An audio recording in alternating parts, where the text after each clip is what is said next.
Guys, গাজরের হালুয়া already complete. আমি নামে করেছি ঠাকুমা করেছে, ঠাকুমাই করেছে। আসলে এত কিছু একঘেয়ে তো, এত কাজ হচ্ছে না, মানে একা একা আমি পাচ্ছি না করতে।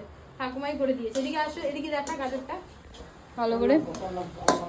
কেন আমি মিথ্যা কথা বলবো যে আমি করেছি? ঠাকুমাই করেছে। আমি এমনি এগুলো সব এনে ফেনে দিয়েছি, আমি করতে চেয়েছিলাম, করাটা শুরু আমিই করেছিলাম। এদিকে পায়েসও কমপ্লিট, এই দেখো পায়েসও কমপ্লিট। তো আমাকে দেখা, আমি চেয়েছিলাম যে পুরোটাই আমি করবো, বাট পুরোটা সম্ভব হয়ে ওঠেনি, কারণ এত কাজের প্রেশার। মানে আসলে সত্যি কথা একটু মনটা আমার খারাপ হয়ে গেছে, যেটা সত্যি কথা আমি বলতে চাচ্ছি। তো ওই কারণে আমি আর এদিকে আমার ভিডিও প্রমোশনের ভিডিও চাচ্ছে বারবার করে, এদিকে শুট, এ দেখো ভিজা চুল, শুট টেক নিতে হচ্ছে, ভিডিও দিতে হবে, মানে এত কিছু একবারে না একদম অসম্ভব হয়ে যাচ্ছে আমার। তো যাই হোক, দেখে তো খুব ইয়ামি লাগছে, তোমাদেরকে আরেকবার ভালো করে দেখাই। এই দেখো পায়েসটা। তো আজকে হচ্ছে একজনের বার্থডে, সেই উপলক্ষে পায়েসটা করা হয়েছে। তো পায়েসটা আমি এর মধ্যে রাখি। কোনটার মধ্যে পায়েস নেবো রে? সাদাটার মধ্যে না সেটার মধ্যে? বুঝা, এইটার মধ্যে পায়েস নিই, স্টিলের এটা, ওটাতে গাজরটা নেবো, নাকি পায়েসটা সাদাটার মধ্যে নেবো? পায়েসটা সাদাটার মধ্যেই নিই। তো প্রথম বাড়তে লাগে, তার জন্য আমিও একটু একটু করেছি, কিন্তু বেশিরভাগ ঠাকুমাটাই করেছে, ঠাকুমাটাই বলছি করি। এই বুনু, নাচ তো দেখি, নাচতে পারিস?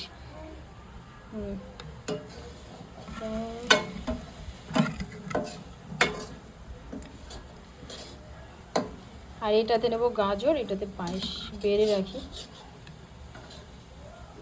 জানি না কেমন হয়েছে, কিচ্ছু চেক করিনি, বিকজ যার বার্থডে সে আগে খাবে, তাই কিছু চেক করা হয়নি।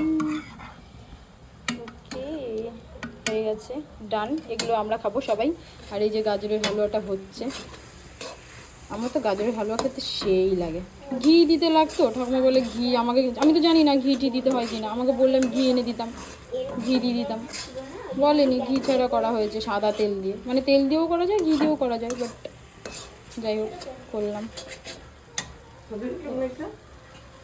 এই যে আমার ঠাকুমাই করেছে ধরতে গেলে। ঠাকুমার ভিডিও করি, এর জন্য ঠাকুমার শাড়িটা একটু ঠিক করে নিল। এই যে ঠাকুমাই করেছে, এই যে পায়েস। ঠাকুমার হাতের রান্না কিন্তু হেভি টেস্ট। যারা যারা শিখতে চাও চলে আসো গাইজ। হয়ে গেছে, আর একটুখানি জাল দাও তাহলেই হবে। আর আঠা হয়ে গেছে।